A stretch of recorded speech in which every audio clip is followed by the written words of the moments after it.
Welcome to another conversation in People in Fundraising.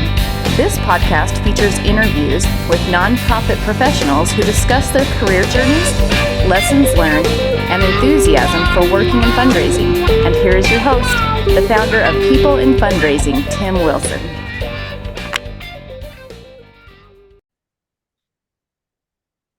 Hello, everyone, and welcome to another conversation in Season 3 of the People in Fundraising nonprofit webcast podcast. And I started this about 2 years ago to give people like our guest today an opportunity to talk about their career and also the joys, the satisfactions, the challenges that come with working in the social impact sector. Today, this is a real treat. I am welcoming Austin Tomlinson to our program. It is 9:30 on Tuesday evening, April 2nd. And Austin, what time is it where you are, please? It's already 11:30 Wednesday morning here in Singapore. That's awesome. I just love that. And thank you for being a guest today. My pleasure. It's great to be here. Yes. Before we started recording, Austin and I were talking a little bit about some people that we know in common. Nida Januskis, Paola Horvath, Janet Cahill, and Joanne McNary. And I had the pleasure to work with Nida, Joanne, and Janet at Harvard Business School. And Austin knows all of them from the work you've done in nonprofits. So if you want to first tell us where you're working in Singapore and what your title is, please. Absolutely. And thanks so much for the invitation, Tim. It's great to be here. I've enjoyed listening to many of your sessions and love what you're doing. So thanks for the opportunity to be part of this. So I am currently working as the Chief Advancement Officer at Singapore American School, which is based here in Singapore. And I'm relatively new to the role. I just joined Singapore American School about 8 months ago, but have been in Singapore for the last 9 years. I am originally from a small town in northern Minnesota. I grew up there, but had my first sort of experience outside of Minnesota when I was 16. I went to Budapest, Hungary as a Rotary Exchange Student. Oh, wow. And I would say that was really the experience that set me on the trajectory that I've essentially been on since then, leading me to study in Switzerland and Bolivia, and then eventually ended up working for some institutions in Switzerland and Singapore. So Wow. It's very, very fun. That is so cool. Thank you for that introduction. And how did you enter the nonprofit profession, and how long have you worked in totality in our field, please? Yeah, so I have spent my entire career in the education space. And so I guess that's about 18 years now. Mm-hmm. As I mentioned, I studied in Switzerland. So I went to this amazing small liberal arts university in Switzerland called Franklin University, Switzerland. It's in Lugano. If you've never been to Lugano, you need to go. If you haven't heard of Franklin, check it out. Just an amazing little gem of an institution. But I did my undergraduate degree there in international communications and modern languages. And when I was in my senior year, I did an internship in the Office of Admissions. And basically, after spending 4 years as a student in Lugano, Switzerland, I said, I never want to leave this place. It's so amazing. They happen to have a job for me. And so I joined the admissions office. I did that for 2 years. Was running around Europe, Latin America, and a little bit in the US, doing some new student recruitment work. And after 2 years of being an admissions road warrior, I decided that it was time for me to move on to the next adventure. Yeah. And at the time, Franklin was it's a small independent liberal arts university. And at the time, they were really starting to build out their advancement function more. And so they offered me the job of director of alumni and parent relations, and of course, at that point, I had zero experience in advancement, but I had a lot of transferable skills. And so I started my career in advancement at Franklin University, Switzerland. We were an advancement shop of 5 people, so was wearing lots of hats, from alumni Sure. engagement to advancement services to campaign planning, annual giving, all of the above, which was just a fantastic opportunity for me to learn about all the different pieces Sure. that go into advancement. And my former boss at the time, Bob Pallone, had worked for Bates, and Bob Pallone, former vice president for advancement at Franklin, he had worked at Bates and the University of Pennsylvania, and so had a lot of experience with organizations which have significant advancement functions, and so learned a lot from him. And after working at Franklin for 8 years, after having been a student there for 4 years, I felt like I was ready for my next adventure. Sure. And a good friend of mine did his MBA at INSEAD, and he said, you have the perfect profile for INSEAD. Why don't you reach out to INSEAD? So Wow. 10 years ago, I reached out to the former head of advancement at INSEAD, Joanne Shoveller, again, somebody who's been a great mentor in my advancement career. And they happen to be looking for somebody to join the advancement team in Singapore. Okay. INSEAD has an advancement team of about 55 people spread across Singapore, Abu Dhabi, and France, where it has 3 campuses. So I joined the advancement team of INSEAD in Singapore, and just had a really, really incredible run of nine years there, and now found my way to Singapore American School. Holy cow. That's awesome. Did you have to learn some basic language skills, when you were in Switzerland? Especially like working with students and parents and admissions, enrollment. Yeah, so that wasn't, it hasn't been a requirement for any of the jobs that I've had with Franklin, INSEAD, or now Singapore American School. But I do speak 4 languages fluently: Hungarian, Whoa. Italian, and Spanish. Sort of as a result of these travels and experiences of living and working abroad, I've had the opportunity to learn a few other languages. And so while it hasn't been a requirement, I would say probably in almost all of the job postings, it's always says, an additional language is desired. And while I haven't necessarily used those languages that much in my day-to-day work, I would say that just being multilingual when you're working with an international community is helpful, because it can just help you relate to people in different ways. And, when you're speaking with a non-native English speaker, it can just give you maybe a little more sympathy and empathy and guidance on how best to communicate with them. Yeah, that totally makes sense. Yeah, wonderful. Thank you. And let's dive into the Singapore American School, Austin. What would you like to tell our audience about the school itself, its mission, history, enrollment, things like that? Yeah. Well, my caveat will be that I'm still learning a lot about Singapore American Schools. I've only been here for 7 months. And I didn't actually know that much about it before I joined. But what I can tell you is, after being here for only 7 months, I can't believe that I didn't know more about it before I joined. It is just an extraordinary institution, and I'm really privileged, really honored and privileged to be serving the school in this role of Chief Advancement Officer.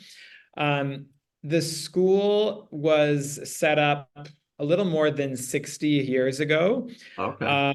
And it was initially set up to serve and support expats, primarily American expats, who were living and working in Singapore. And 60 years ago, the majority of the expats living and working in Singapore were from the investment banking industry, as well as from the oil industry. Oh. Fast forward to today, the makeup of our student body, I would say, is very, very different than Sure. what it was 60 years ago when it was initially founded. So the school, essentially, I would say the mission and vision of the school is to provide the students with an extraordinary education that will help them be amazing world leaders tomorrow, to make a positive impact on the world. We have we have three, so I kind of three schools, actually four schools within one. So we have our early learning center, elementary school, middle school, and high school, but we're, one great Singapore American school. We have a little more than 4,000 students, Oh, so wow. almost the size of a small university. Yeah. And among the 4,000 students, you have about 60 different nationalities represented.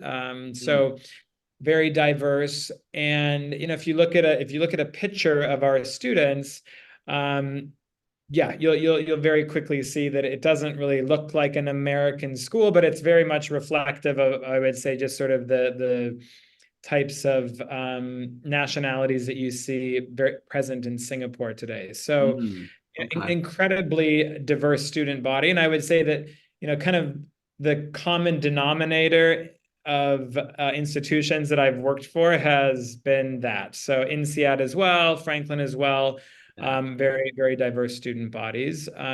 Yeah. Singapore American School is one of the largest international schools in the world. So Singapore is a very tiny country, but despite the fact that we're a very tiny country, the Singapore government has been very generous and has given us quite a large plot of land. And as a result, we have really, I would say, state-of-the-art facilities. And we're currently in the process of making them even more amazing. We're currently doing about a $400 million campus upgrade project that we're also going to be raising significant funds for as well. But really just exceptional facilities, much better than what I had going to high school. But, theaters and sports facilities. So I would say, we're really known for our advanced facilities. The school is very much known for its academic reputation. So our students, our graduates get into top colleges and universities around the world. About 85 to 90% of our students are going to some of the best colleges and universities in the United States. Oh, okay. Wow.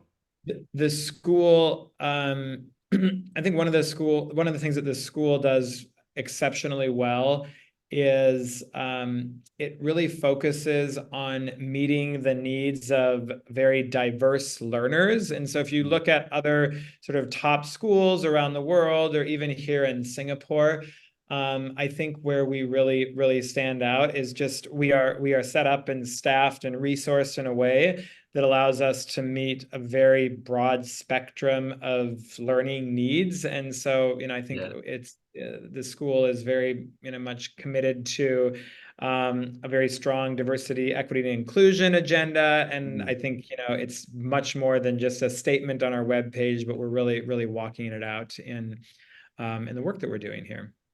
That's wonderful. Wow. 4,000 students. That's so cool. Have you been in the 7 months you've been there, Austin? Have you gotten into a cadence of traveling to meet with donors, prospective donors? And also, is it hybrid? Are you meeting in person? Is there some type of balance with that too? Yeah. So one of the reasons that I joined Singapore American School, I know we're going to talk a little bit more about that later, but one of the reasons I joined is because we have three small children at home. I have a 6-year-old, a 5-year-old, and a 1-year-old. And I think one of the things that attracted me to Singapore American School is the fact that our alumni are all over the world, but our parents, who I would say are really the main contributors to our fundraising efforts, are 95% of them are based here in Singapore. And so the job is not at all travel intensive, which is really wonderful for life with three small children. And after having worked for two other institutions where both of the roles were really travel intensive, so my work is very much focused here in Singapore. And I guess to answer your question about routines, I remember one of my former bosses at INSEAD, Joanne Shoveller, the former vice president for advancement. She said to me when I joined INSEAD, she's like, just get out there and see people. sometimes people have a tendency to kind of like get stuck in the office, and in our line of work, like you really want to make sure that you're balancing that front-facing work with the amount of time you're spending in the office. And so I think when I was sort of starting my new routines here at Singapore American School, I was very intentional about that, and basically blocked off my Fridays and said, okay, every Friday is going to be fully focused on meeting with prospects. And so I essentially, and our campus is a bit removed from where a lot of our families live in Singapore. It's kind of far out for Singapore in Woodlands. So essentially, I spend my Fridays in the Shangri-La lobby lounge, meeting with many of our families because they happen to live sort of around that area. Wow. I would say, that's kind of one of my routines that's evolved in the 7 months that I've been here. That's wonderful. That's really cool. And Austin, you just mentioned we would get to the motivations, the factors that led you, after such a long tenure at leading business school, just like myself. I spent 18 years at Harvard Business School, and you spent a decade at INSEAD. So whatever you're comfortable sharing about what led you to the Singapore American School, I'd love to hear that, please. Absolutely. Absolutely. Yes. And I think, it's been interesting because I was a student at Franklin for 4 years. Then I worked for them for 8 years, and I absolutely loved the institution and still do. And I always kind of asked myself, or wondered, like, am I going to have the courage that it takes to leave? Because, a place that I love so much, and how am I going to find something better? And then, eventually found my way to INSEAD. And after, almost 10 years at INSEAD, had similar thoughts at different points in times. Like, this is, I found my tribe here. This is such an amazing institution. Where does one go from here? And so it's really interesting to see just the different seasons in my life, different opportunities pop up. And it's like, wow, I didn't even know about this, and just sort of how that's all worked out. And I think I will say that in both of the institutions, so I was 8 years at Franklin, 9 years at INSEAD, and what I've told Singapore American Schools, at least 10 years here, because I can't break my streak. But I will be really forever grateful for the time that I spent at Franklin and INSEAD, and just how much I've learned in all those places. And INSEAD, I would say, was a particularly exciting decade to be in advancement at INSEAD, because essentially we went from raising about 2 to 3 million euros per year to about 30 million by the time we hit. And just as I was leaving, we wrapped up the school's largest ever comprehensive fundraising campaign for 330 million. And it was just doing amazing work with amazing people, learned a lot. And so, why would you leave? A recruiter from Richmond Associates, which is a phenomenal search firm for people in advancement, I would say. So a little plug for them. But they came knocking on my door and said, would you be interested in this opportunity at Singapore American School? We think it could be a great opportunity for you. And initially I said, no, I don't think so. I wasn't sure how I felt about K through 12, and the location of the school in Singapore, it's a bit remote. And so I said, no, I don't think so. Thank you. And then, they came back again and they said, no, this is a really unique opportunity. We think that you should take a look. And so I said, okay, I'll have a chat. And so, I started the process, and, the more I learned, I was like, wow, this is an amazing place. And, I think I can kind of narrow it down to sort of 3 main reasons that I decided to join SAS in the end. One, our head of school, who's my boss, Tom Boasberg, is just an incredibly well-seasoned and experienced leader. So very, very experienced leader. And so I was really just drawn by the opportunity to work with him, to work for him, to learn from him. I felt like, as I got to know him a little bit better during the interview process and did a bit of due diligence on him throughout the process, I really felt like this is somebody who I can really learn from a lot over the next 10 years. And I was really excited about his vision for advancement at SAS, and also just got the sense that he was really going to be committed, and the school is committed to ensuring that we have the necessary resources to take things to the next level. Sure. So, number one, the leadership. Number two, I would say I was, just drawn by the fact that SAS is an awesome school, just like INSEAD is. I mean, it's, as I said before, it's one of the largest and best international schools in the world. And the advancement function here at SAS is just about 15 years old. Oh, okay. And as I spoke with alumni from SAS and current parents, everybody I spoke with about the school, they would just light up when they spoke about the school. And so, you have this amazing school with a community of people who love it, and an advancement function and program where I just saw tremendous potential to do more, to build more, to leverage that goodwill. And so, yeah, I would say I was just like really excited about the opportunity to build and strengthen the advancement function. And then I would say the third thing is really just, it was like the right opportunity at the right time in my life, little kids, not wanting to be on the road as much. And the icing on the cake is that our 3 little kids also get to attend this amazing school, which is just a tremendous opportunity for them. That's so great. Yeah, I was, that's often, part of the benefits package. So I was wondering if that would be an option for you and your family. So yeah, those are all wonderful factors. So super excited to be here and really excited about the work that we're doing here over the next 10 years. Wonderful. So Austin, I know you have about 10 minutes left, so I want to be mindful of your time. I would love to get to the fourth question here, because it draws upon, as you've talked about, you work at Franklin with INSEAD and now with SAS, and connecting with alumni, parents, students across the globe.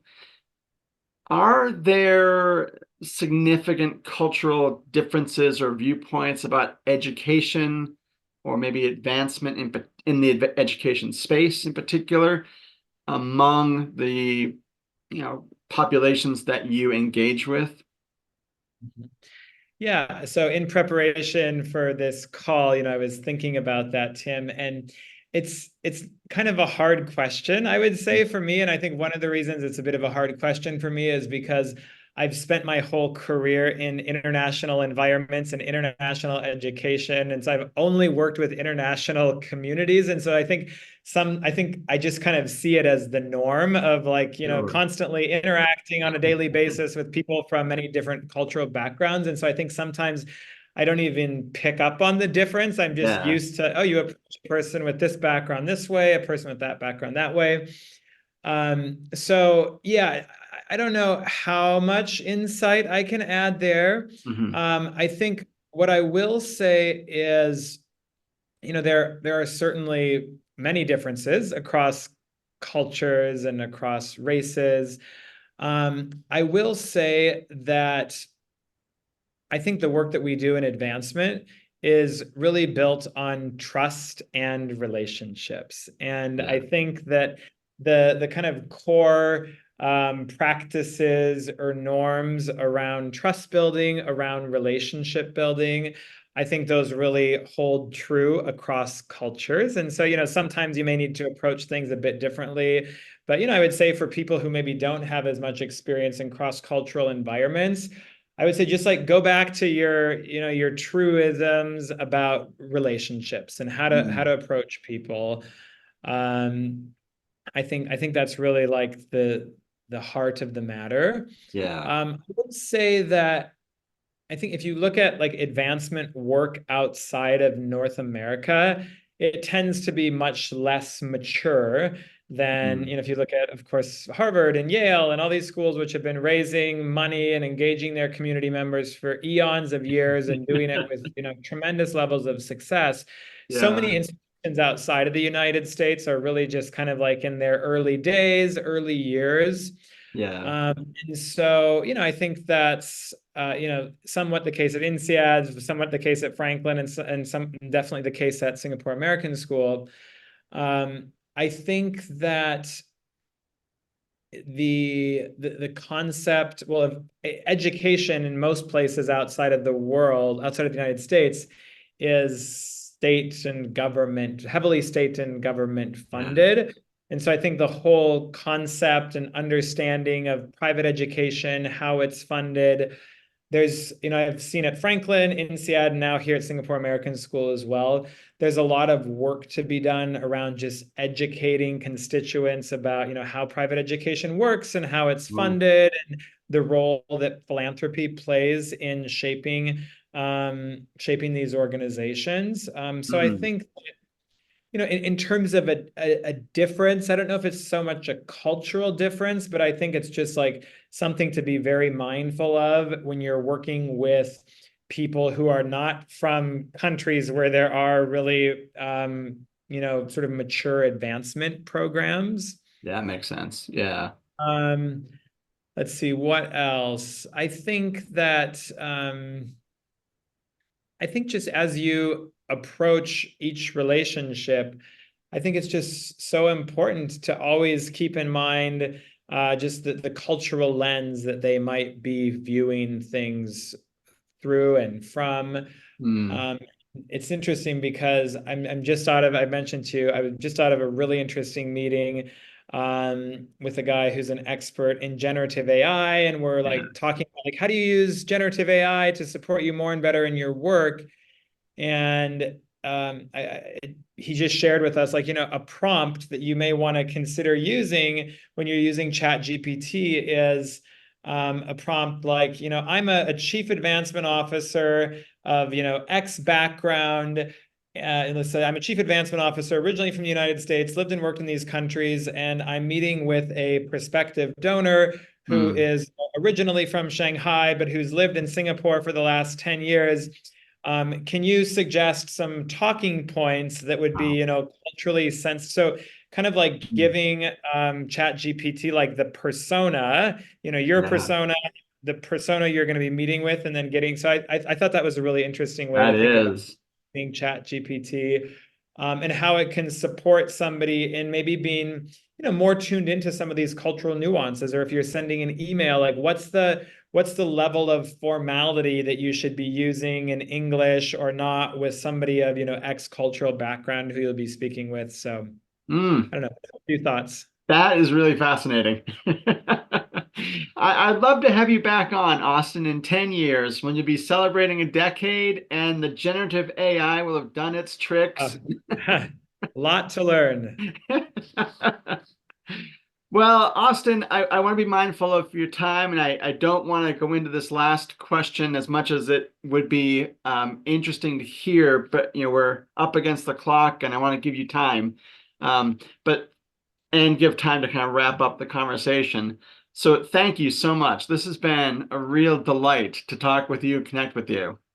Thanks for the opportunity to be here, Tim. And I'm always keen to connect with advancement professionals who are doing, work across cultures and across countries. And so, if you're listening, feel free to connect with me on LinkedIn, and I'm always happy to exchange and share. Wonderful. Yeah, and I'll put that in the blurb as well. Your interview will go live in early June, and people can find it on LinkedIn and YouTube at that point.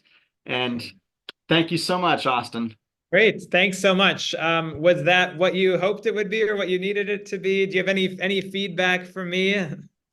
I thought it was just dynamite. And I think we had one brief tech hiccup, but we made it work across the globe. Okay.